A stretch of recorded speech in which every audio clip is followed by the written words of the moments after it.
Hello everyone, this next video on electric uke playing is Crosseyed and Painless by the Talking Heads.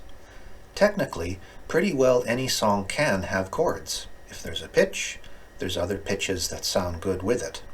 But some songs de-emphasize chords in favor of the rhythm or beat or other things. Often it's funk or hip-hop or fusion jazz that does this. Today's song is an example. Crosseyed only has one chord that I know of, and it has this repetitive drone riff that lays down the groove. It's pretty easy, or my simplified version is, you play one chord 3 times on the downbeat, and then a little wave.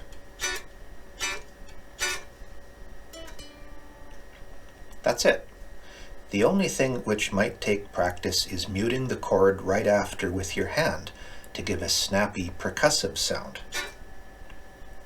I'll add a bit of cowbell because that always helps. Tune up and let's play.